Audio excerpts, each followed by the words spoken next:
ورنہ وہ بیکار ہو کر رہ جاتا ہے. ماں جی بولی, اتنا تو چلتی پھرتی ہیں, پھر ڈاکٹر کی بتائی ہوئی ایکسرسائز الگ کرتی ہیں, بس کام نہیں کرتی لیکن اس سے زیادہ ہی محنت کر لیتی ہیں. سویرا دھیمے لہجے میں سنبھل کر بول رہی تھی. پتہ نہیں وہ اسی طرح بولنے لگی تھی یا میرے سامنے ایسے بات کرتی تھی. شمی اور بھابھی کھانا لگا چکی تھی.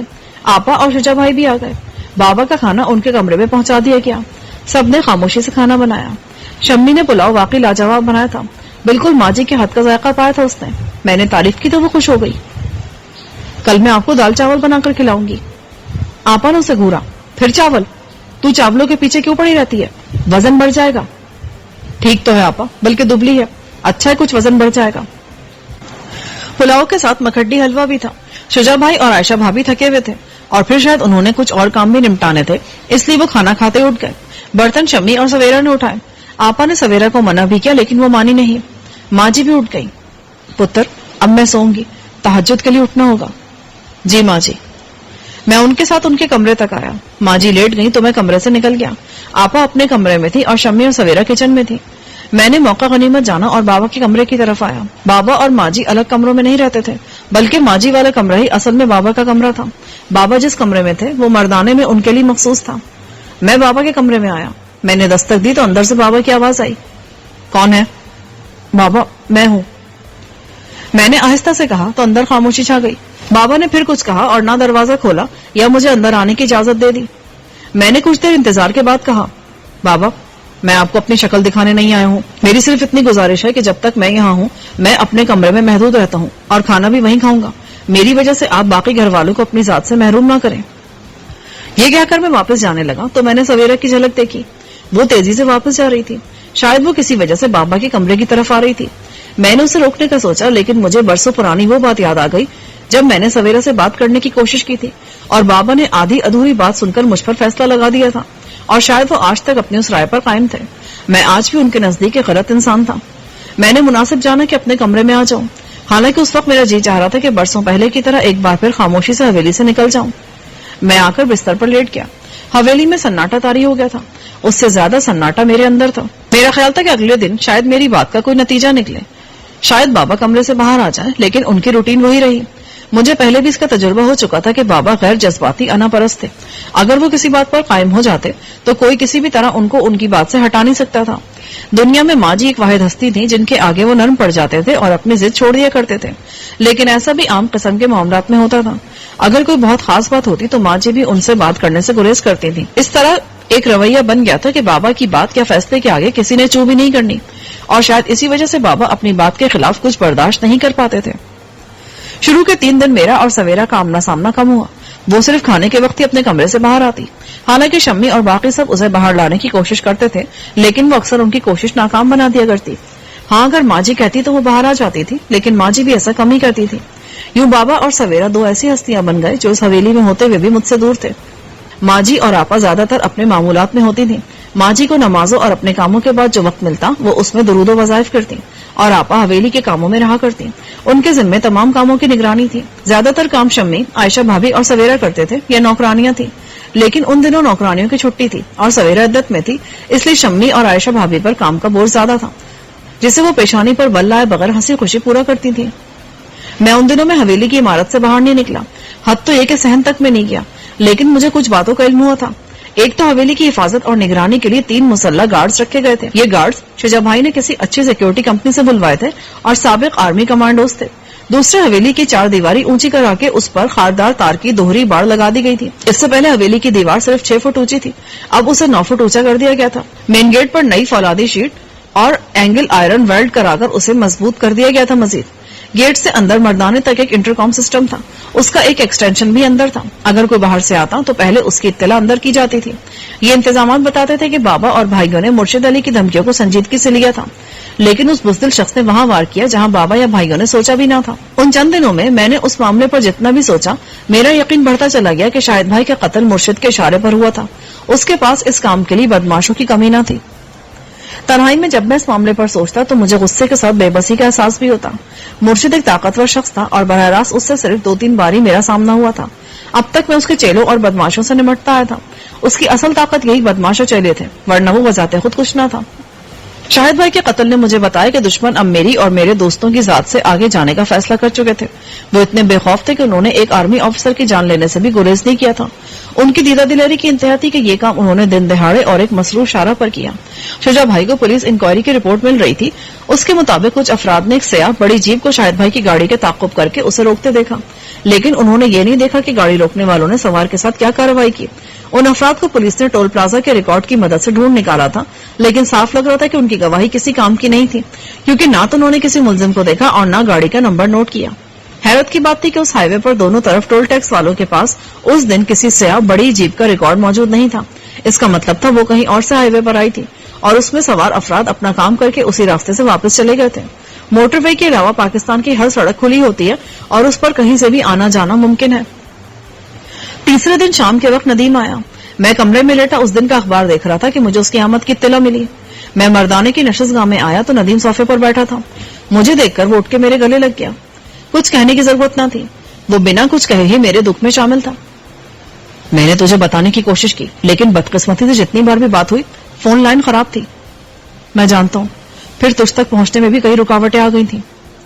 میں نے اسے تفصیل سے بتایا کہ پاکستان آنے کے بعد مجھ پر کیا گزری، اور جب میں نے اسے اس کے گھر کے بارے میں بتایا جہاں سے مجھے اور بیتو کو دونیا سمیت اغوا کیا گیا تھا تو وہ چونک پڑا. میرے گھر سے؟ لیکن یہ کیسے ممکن ہے؟ تو بیوی بچوں سمیت کہیں باہر تھا. وہ سوچ میں پڑ گیا، پھر اس نے سر ہلایا. ہاں یاد آیا، مجھے ایک پارٹی میں جانا تھا. میں نے سوچا اکیلا کیوں بور ہوں، بیوی بچوں کو بھی لے گیا تھا، لیکن میں 3 گھنٹے سے زیادہ نہیں رکا تھا. اتنا وقت کافی تھا. اتفاق سے میں بھی اسی دوران میں وہاں پہنچا تھا اور ان کو موقع مل گیا مجھے قابو کرنے کا. لیکن اگر تو آ جاتا تو اس سے بھی کوئی فرق نہ پڑتا، وہ تجھے بھی قابو کر لیتے. اتنا آسان نہیں ہوتا کہ وکیل سے پنگا لینا. انہوں نے چالاکی سے کام لیا، میرے آنے سے پہلے رخصت ہو گئے اور جاتے جاتے سب کچھ صاف بھی کر گئے. یعنی تجھے بالکل شک نہیں ہوا کہ تیرے پیچھے کوئی کارروائی ہوئی ہے؟ شک ہوتا تو میں مقامی پولیس کو ہلا نہ دیتا، خاص طور سے میری گلی کے لیے رات کو ایک پولیس موبائل چکر لگاتی ہے. کیا فائدہ ہوا؟ انہوں نے دن میں کارروائی کر ڈالی. خیر چھوڑو سے، سانپ نکل گیا، اب لکیر پیٹنے کا کیا فائدہ؟ یہ بتا یہاں کی کیا صورتحال ہے؟ اچھی نہیں ہے. بابا کی صورت ابھی تک نہیں دیکھی، لیکن میرے دشمن مجھے ان کی کسٹڈی میں دے گئے ہیں. یعنی فی الحال تو حویلی سے باہر نہیں جا سکتا؟ ہاں، تو اسے اخلاقی دباؤ سمجھ سکتا ہے. میرے دشمن سمجھتے ہیں کہ وہ طاقت کے بل پر مجھے روک نہیں سکتے، اس لیے انہوں نے یہ حربہ استعمال کیا ہے. لیکن سوال یہ ہے کہ میرے دشمن مجھے حویلی میں کیوں قید رکھنا چاہتے ہیں؟ اس کی ایک ہی وجہ ہو سکتی ہے، ان دنوں الیکشن قریب ہے اور مرشد اس بار MNA کی سیٹ کے لیے انتخاب لڑ رہا ہے. حیرت ہے، وہ تو دوسروں کو لڑاتا ہے، اس بار خود کھڑا ہو رہا ہے. ہاں سنا ہے وہ سرکاری پارٹی کی طرف سے لڑ رہا ہے اور اس کا ارادہ مذہبی امور کی وزارت حاصل کرنے کا ہے. اس نے اسی شرط پر سرکاری پارٹی میں شمولیت اختیار کی ہے. اس صورت میں اس کی کوشش ہے کہ کوئی پھڈے والی بات نہ ہو.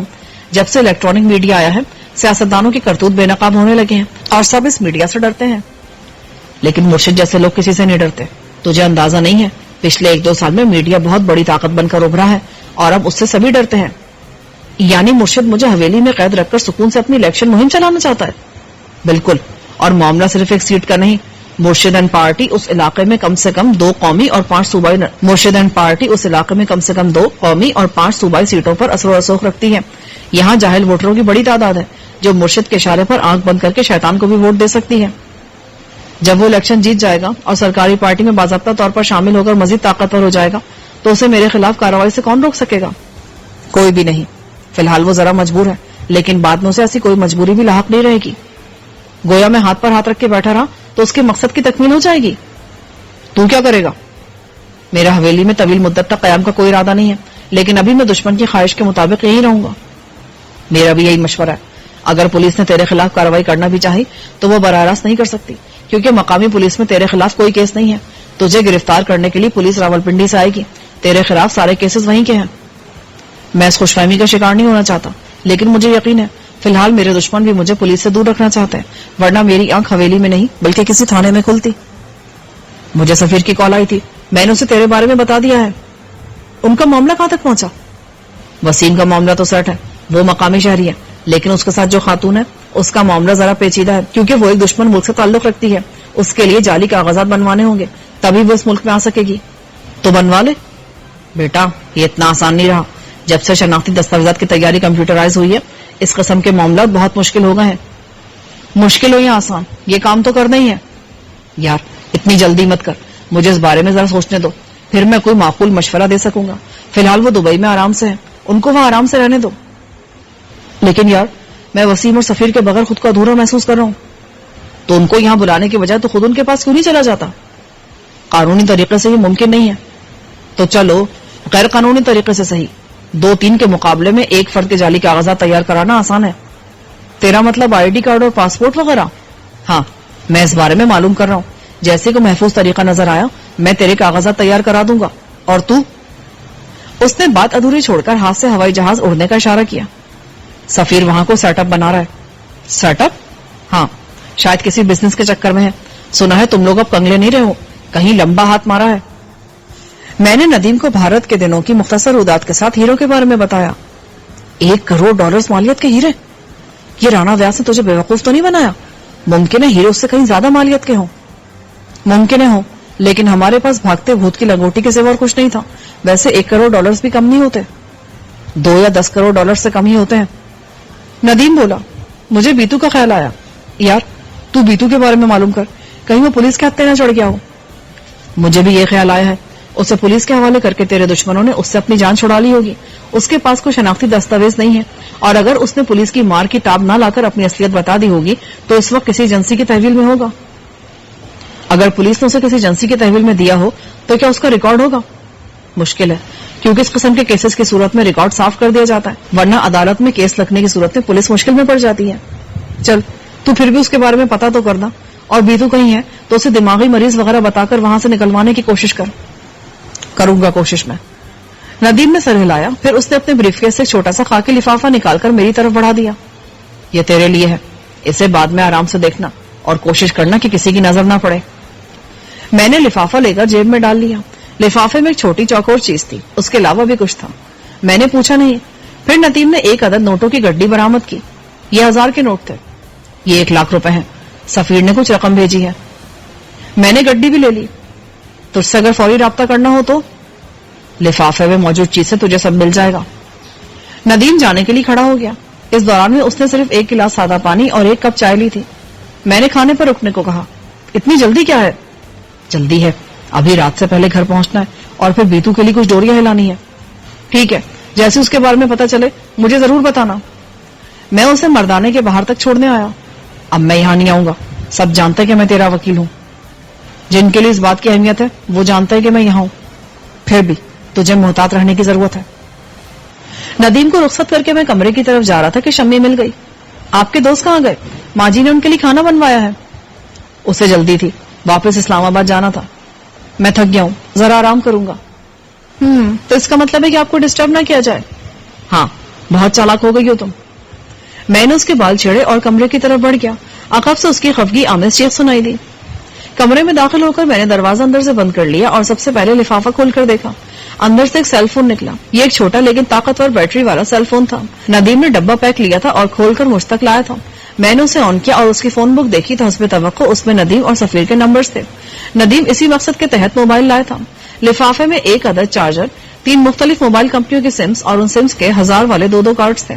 میں نے ایک سم لگائی اور اس کا سگنل چیک کیے. اس کے سگنل کمزور تھے اور بار بار غائب ہو رہے تھے. دوسرے سم کے ساتھ بھی یہی مسئلہ تھا. البتہ تیسرے سم کی کارکردگی بہتر تھی. میں نے کارڈ لوڈ کیا اور سب سے پہلے ندیم کا نمبر ملایا. تو نے موبائل ایکٹیو کر لیا؟ جب ضرورت ہو مجھے کہہ دیا کر, میں تجھے کارڈ نمبر SMS کر دیا کروں گا. شکریہ یار, تو نے واقعی کام کا کام کیا ہے. بیٹا میں ہمیشہ ہی کام کا کام کرتا ہوں. ہاں جیسے بچہ سازی, جب تیرے گھر آؤ ایک نئے نمونے کا اضافہ ہوتا ہے. مبارک ہو یار, جاتے ہی بیتو کو تلاش کرنا. میں نے کہا اور لائن کاٹ دی. اسی لمحے دروازے پر دستک ہوئی تو میں نے جلدی سے موبائل آف کر کے لفافے میں ڈالا اور لفافے کو الماری میں رکھ دیا. دروازہ کھولا تو سامنے شمی کھڑی تھی.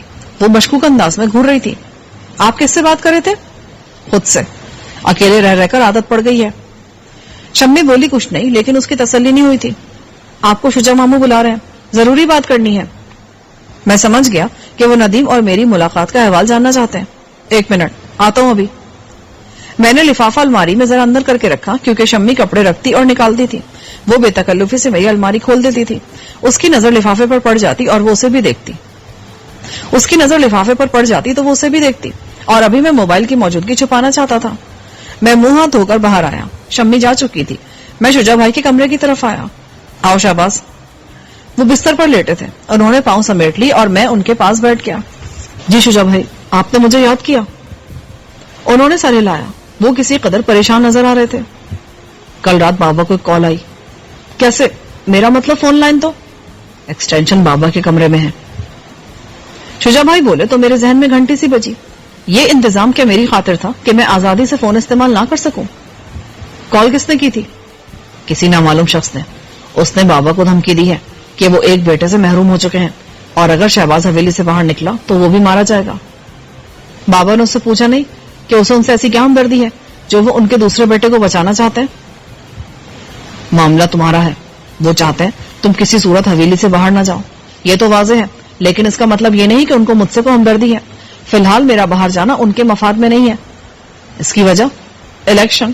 مرشد اور اس کے آدمی اس بار الیکشن میں بھرپور حصہ لے رہے ہیں اور وہ نہیں چاہتے کہ میں باہر آؤں اور ہنگامے ہوں تو اس کی الیکشن مہم خراب ہو جائے. کیا تم اس کی الیکشن مہم خراب کر سکتے ہو؟ میں نہیں, وہ خود کرے گا. میں باہر جاؤں گا تو اس کے گرگے میرا پیچھا کریں گے اور اس دوران میں جو ہنگامے ہوں گے اس کا اثر اس کی ذات پر بھی پڑے گا. شجاع بھائی سوچ میں پڑ گئے. وہ میری بات سمجھ رہے تھے. میں نے کھل کر نہیں کہا تھا, لیکن میرا مطلب یہی تھا کہ جب دشمن میرے پیچھے پڑے گا تو مجھے اپنا دفاع کرنا ہوگا. اس دوران میں کچھ بھی ہو سکتا تھا. شاباش, میرا خیال ہے تمہیں فی الحال حویلی سے نکلنے سے گریز کرنا چاہیے.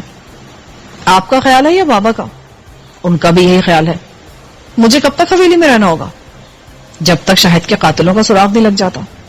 معاف کیجیے گا بھائی, اس ملک میں کبھی اندھے قتل کا سراغ لگا ہے؟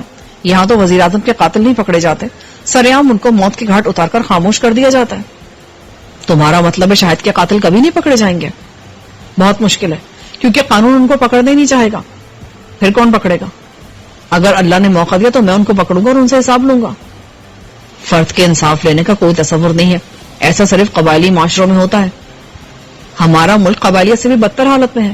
وہاں آدمی اپنے زور بازو پر بھروسہ کر سکتا ہے, لیکن اس مہذب معاشرے میں لوگوں کو ہاتھ پاؤں باندھ کر درندوں کے سامنے ڈال دیا جاتا ہے. وہ اپنی مدافعت میں کچھ نہیں کر سکتے. یو آر رائٹ, لیکن یہ اس مسئلے کا حل نہیں ہے. ہمیں بالآخر قانون کی راہ اپنانی ہوگی. درست ہے, لیکن انصاف نہیں ملے گا. انصاف صرف صاحب اختیار کو ہی ملتا ہے. ایسا نہیں ہے شہباز, معاشرہ رفتہ رفتہ تبدیل ہو رہا ہے. اس تبدیلی کی رفتار سست ہے, لیکن ایک وقت ایسا آئے گا جب یہ تبدیلی سب کو محسوس ہوگی. میں سوچ رہا تھا کہ شجاع بھائی مجھے قائل کر رہے تھے کہ میں حویلی میں رک جاؤں, اور جب تک ان کی اور بابا کی طرف سے اجازت نہ ملے میں باہر نکلنے کا سوچوں بھی نہیں, جبکہ میرے دشمن بھی یہی چاہتے تھے. عجیب بات تھی کہ میری جان کے گاہک اور میری جان کے خیر خواہ ایک ہی انداز میں سوچ رہے تھے. شجاع بھائی, آپ کے خیال میں کیا اس مسئلے کا یہی حل ہے؟ تو تمہارے خیال میں کیا مختلف ہے؟ وہ چونکے. جی ہاں, کیونکہ میرا خیال ہے دشمن کبھی آپ کا بھلا نہیں چاہ سکتا. اس معاملے میں بھی اس کا مفاد ہے, اور جیسے اس کا مفاد پورا ہوگا وہ پوری قوت سے حرکت میں آئے گا. اس وقت وہ مجھ سے کوئی رعایت نہیں کرے گا, اور اسے معلوم ہے کہ میں کہاں ہوں.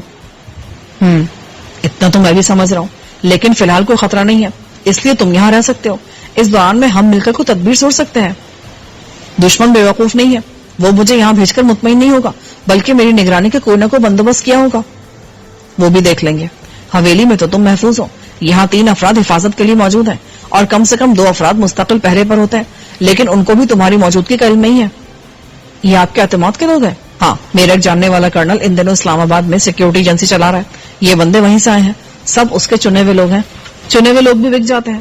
خیر, آپ کا اعتماد ہے تو ٹھیک ہی ہوگا. ان کے ہوتے ہوئے کوئی حویلی میں گھس نہیں سکتا. باقی معاملات میں دیکھ رہا ہوں, تم مجھ پر بھروسہ رکھو, انشاءاللہ سب ٹھیک ہو جائے گا. مجھے کوئی اعتراض نہیں ہے. تم کسی سے رابطہ بھی نہیں کرو گے؟ شجاع بھائی نے اگلا مطالبہ کیا. وہ رفتہ رفتہ کھل رہے تھے. کسی سے کیا مراد ہے؟ ندیم جانتا ہے کہ میں کہوں. کسی سے مراد تمہارے وہ دوست اور ساتھی ہیں جو اس لڑائی میں تمہارے شانہ بشانہ رہے ہیں. شجاع بھائی نے واضح طور پہ کہا. ان کی یہاں موجودگی تمہارے دشمنوں کو اکسا سکتی ہے, اور بابا حویلی میں یا گاؤں میں کوئی ہنگامہ برداشت نہیں کریں گے. شاہد بھائی کا قتل میرے آنے سے پہلے ہو چکا تھا. گویا میں یہاں ہوں یا نہ ہوں, میرے دشمنوں کو چین نہیں ہوگا, اور میں ان سے کسی رعایت کی توقع بھی نہیں کرتا ہوں. ٹھیک ہے, میں تمہاری کیفیت سمجھ رہا ہوں, لیکن میں جو کہہ چکا ہوں اسے بابا کا حکم سمجھنا. اور تم جانتے ہو بابا اپنے حکم کی خلاف ورزی برداشت نہیں کرتے. جی ہاں, اچھی طرح جانتا ہوں.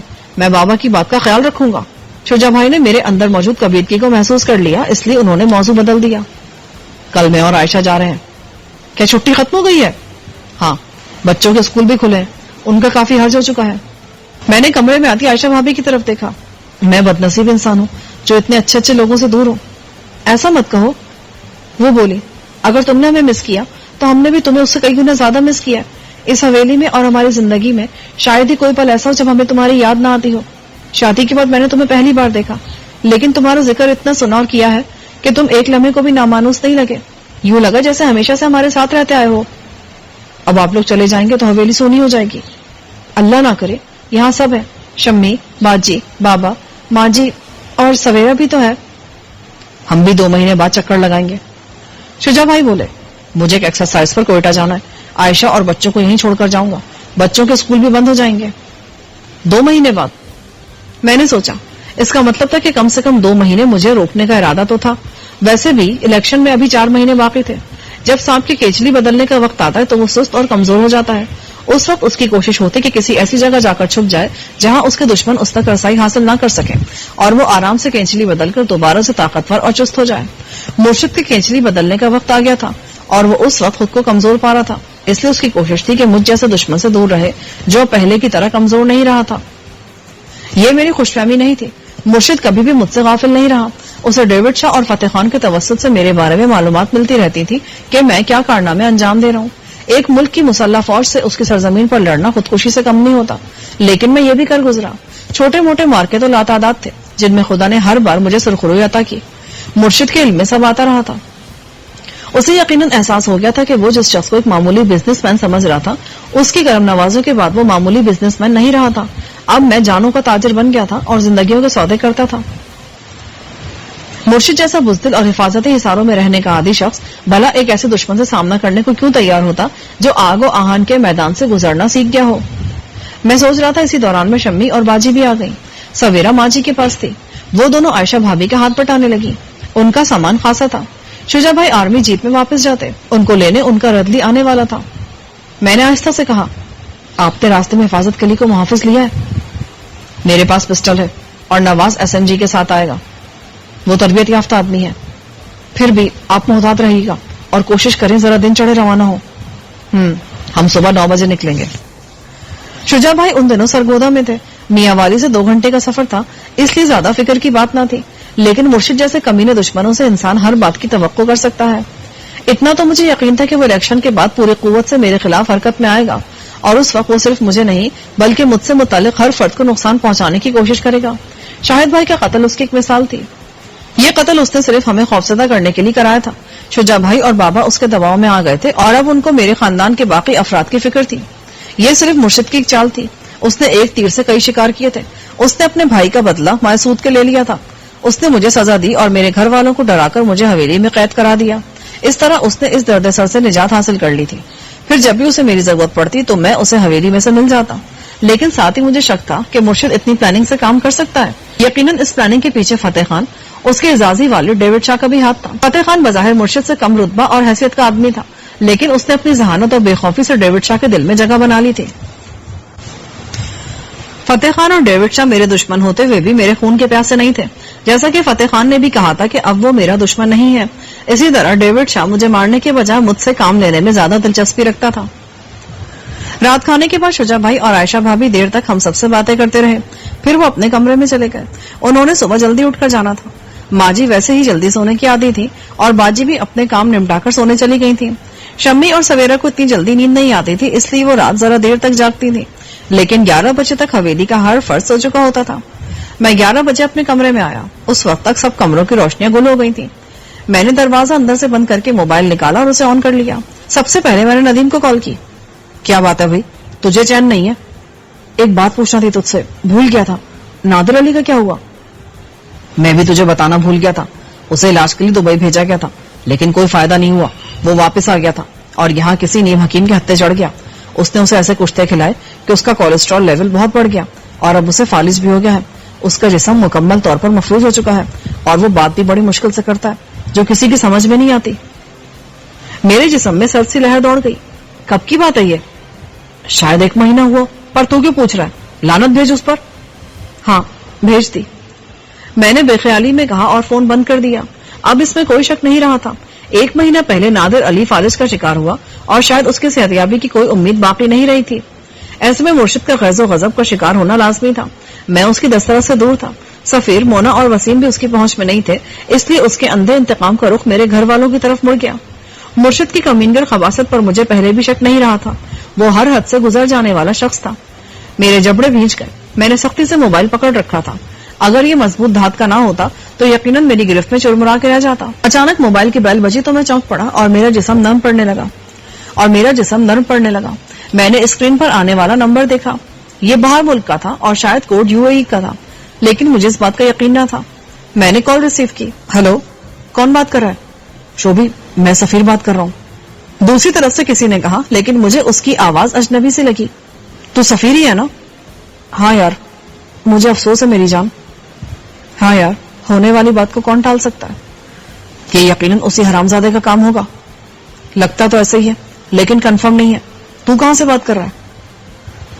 دبئی میں ہوں. میں نے یہاں بزنس ویزا لے لیا ہے اور ساتھ ہی مکان بھی خرید لیا ہے. اب میں یہاں بلا کھٹکے رہ سکتا ہوں. یہ تو نے اچھا کیا. وسیم اور سعدی کا کیا ہوا؟ کچھ نہیں، فی الحال تو جیسے آئے تھے ویسے ہی چل رہا ہے. میں نے اس سلسلے میں ندیم سے بات کی تھی. اس کا کہنا ہے کہ ان کا پاکستان آنا مناسب نہیں ہے، خاص طور سے سادنا کا تو بالکل بھی نہیں. تو سمجھ رہا ہے نا؟ ہاں، ندیم آیا تھا آج. اس نے بھی مجھے یہی مشورہ دیا ہے. میں اس سے پوری طرح متفق ہوں. لیکن میں متفق نہیں ہوں. میں ہر صورت میں آپ کے پاس آنا چاہتا ہوں. وسیم کی آواز آئی. مناسب غیر مناسب کا مجھے نہیں پتا، لیکن میں اب آپ کو اکیلا نہیں چھوڑ سکتا. یار، یہاں صورتحال الجھ گئی ہے اور جب تک یہ واضح نہ ہو جائے تمہارا یا کسی کا بھی یہاں آنا ٹھیک نہیں رہے گا. شہباز صاحب، مجھے یقین ہے آپ اس وقت خطرے میں ہیں.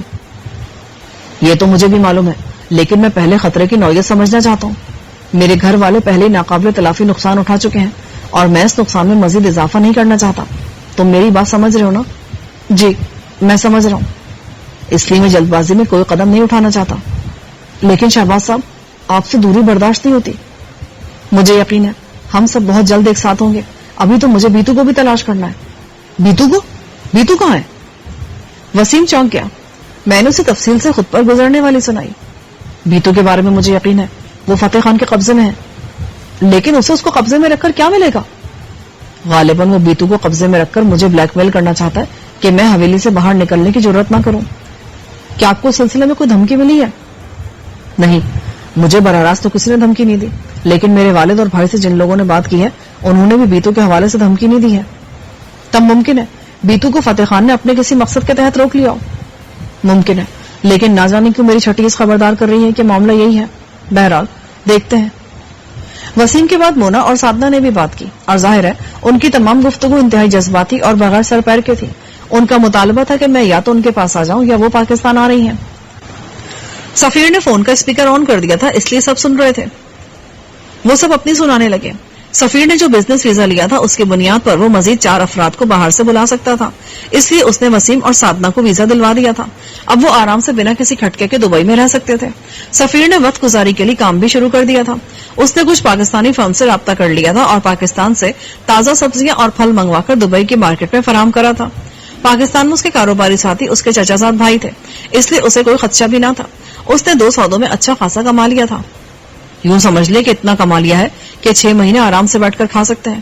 سفیر نے مکان دبئی کی ایک مضافاتی بستی میں چھوٹا سا 2 منزلہ لیا تھا، جس میں 4 بیڈ رومز، 1 ڈرائنگ روم اور 1 لاؤنج تھا. 1 بیڈ، ڈرائنگ اور لاؤنج مائی کچن کے نیچے تھا، جبکہ 3 بیڈ رومز اوپر تھے. اس کے ساتھ ہی اوپن ٹیرس تھا. یہ مکان سفیر کو 5 لاکھ درہم میں ملا تھا اور اس نے مزید کو 1 لاکھ درہم خرچ کر کے اسے شاندار طریقے سے فرنش بھی کر لیا تھا. مونا اور سفیر کی شادی کو 2 مہینے سے زیادہ ہو چکے تھے. کیا بات ہے، ابھی تک تم لوگوں نے کوئی خوشخبری نہیں سنائی مجھے؟ اس سوال پر سفیر زور سے ہنس پڑا کیونکہ مونا اٹھ کر بھاگی تھی. پھر سادنا نے بھی اس کی تقلید کی. ان کے جانے کے بعد سفیر نے کہا، تیرا دماغ خراب ہے. شادی کرنے کا اور یہاں گھر لینے کا مطلب یہ نہیں ہے کہ ہم نے نارمل زندگی شروع کر دی ہے. تو جانتا ہے شادی میں نے گناہ کا امکان ختم کرنے کے لیے کی ہے اور گھر لینا مجبوری ہے، ورنہ تیرے بغیر ہم نارمل زندگی کا سوچ بھی نہیں سکتے. بچے وغیرہ کا کوئی امکان نہیں ہے. سفیر، یار تو میرے چکر میں اپنی خوشیوں کو پسے پوش مت ڈال. میں نے کہنا چاہا تو سفیر نے فون وسیم کو تھما دیا. اب تم ہی بات کرو، یہ بہک رہے ہیں. وسیم نے فون لے لیا. یہ ٹھیک کہہ رہے ہیں شہباز صاحب، آپ کے بغیر کوئی بھی نارمل زندگی کا سوچ بھی نہیں سکتا. میں اور وسیم کچھ دیر تک بات کرتے رہے، پھر خدا حافظ کہہ دیا. دبئی سے کال بہت مہنگی پڑتی ہے. اگرچہ سفیر کو رقم کا مسئلہ نہیں تھا، لیکن پھر بھی فضول خرچی سے گریز ضروری تھا. موبائل آف کر کے میں نے اسے الماری میں مخصوص جگہ چھپا دیا. بستر پر دراز ہو کر میں کروٹیں بدلتا رہا. خاصی دیر بعد جا کر نیند آئی. مجھے سردی نہیں لگ رہی تھی، اس لیے میں نے کمبل نہیں لیا. رات کسی وقت سردی لگی تو میں سکڑ سمٹ کر لیٹ گیا. نیند میں مجھے کمبل کا خیال نہیں آیا. لیکن پھر میں نے محسوس کیا کہ کسی نے بہت آہستہ سے کمبل میرے اوپر کر دیا تھا.